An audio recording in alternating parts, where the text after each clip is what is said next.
There are a few rules about articles that not everyone is aware of, and hence we tend to get confused and many questions arise in our minds, such as, what is omission of articles?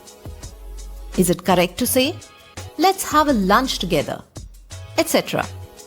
To know the answers to all such questions, keep watching this video until the end. We'll be discussing various things about articles that not everyone knows about. If you're not aware of what articles are and how they are to be used, make sure you watch the first part of articles before this one.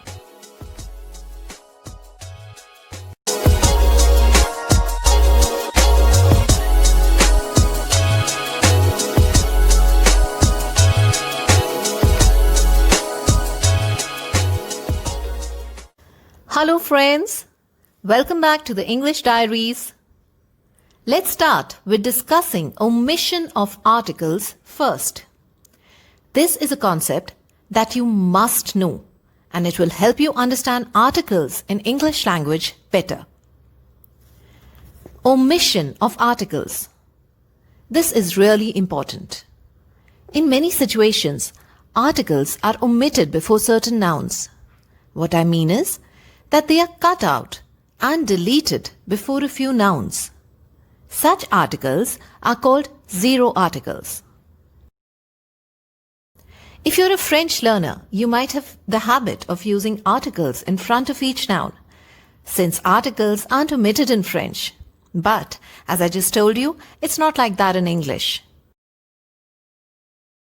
To understand this better, let's look at a few situations where articles are omitted.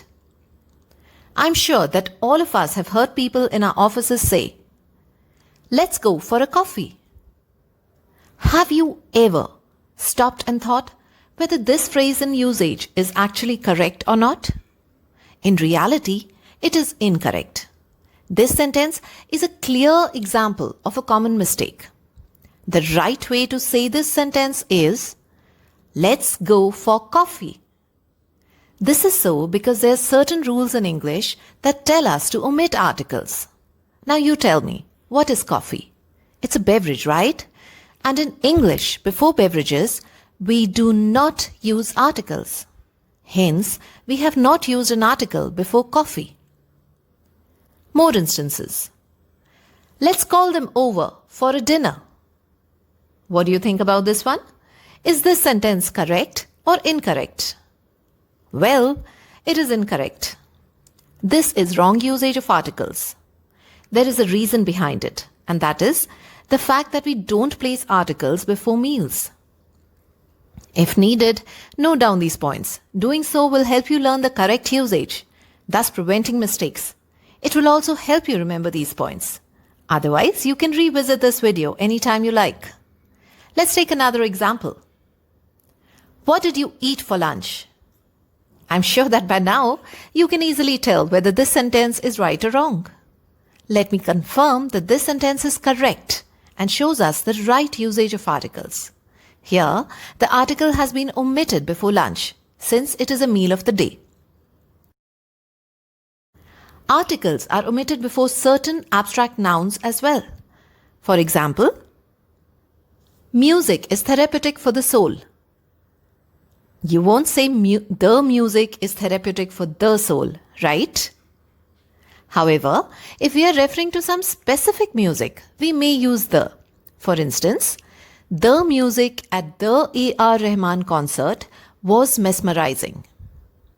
Note that articles are omitted before languages too. For instance, my favorite language is English.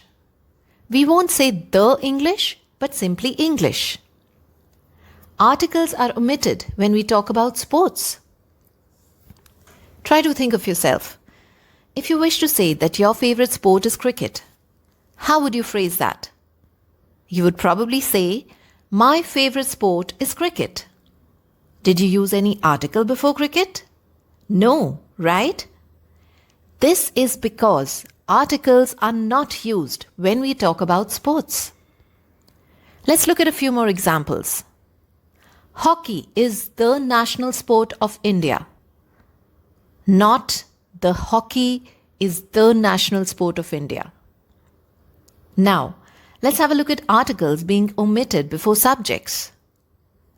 Her favorite subject is science. Not the science or a science, but just science. Next, she loves studying maths. Not the maths or a maths.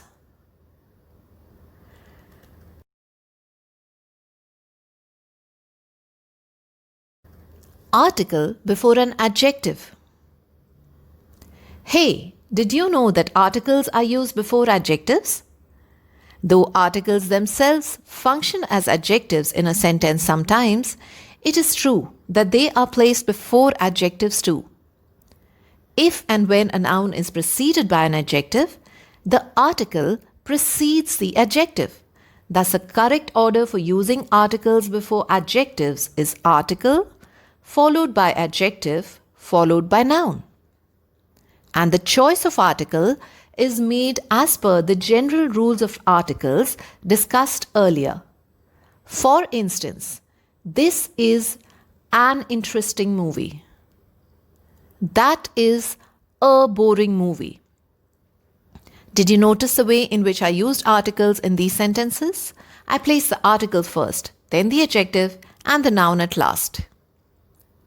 Now let's move on to articles with uncountable nouns.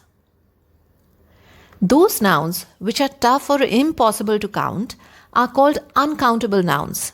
For example, sand, water, air. Since they are uncountable, we cannot use a or an with them because a or an describe a single unit of a noun. They describe countable singular nouns. But we can use the article the or modify uncountable nouns using words like some, however, etc. For instance, water. She gave them some water. In this sentence, we say some water because water is an uncountable noun. Hence, we precede it with some. Now consider this. She gave them a few glasses of water.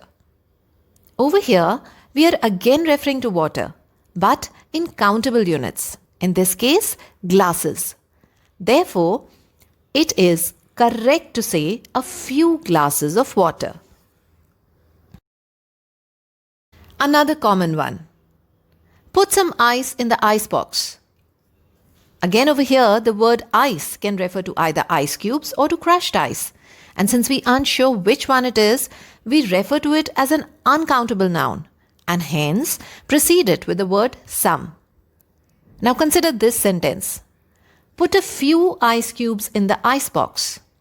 Here, the article A is describing the quantity of the ice cubes, that is few. A is not describing ice cubes since cubes refer to a number of ice cubes, not just one ice cube. We could have said put an ice cube in the ice box, since ice cube refers to one piece of ice and not many pieces of ice. Hey, we did it! Congratulations for reaching till the end of this video. Now, if you like this video, be sure to check out other videos on my channel too. This video is a part of the Learn English Grammar series. To learn more about this simple and fun language course, refer to the link in the description box down below. I hope that this video was beneficial and helped you understand articles better. If it was, then make sure to smash that like button and share this video with all your friends and family. Let's spread some knowledge together. Subscribe to my channel if you want to improve your English language skills and ring the notification bell right beside it so that you get notified whenever I post something. Looking forward to helping you reach your language goals. See you next time. Make sure you stay tuned till then. Bye-bye.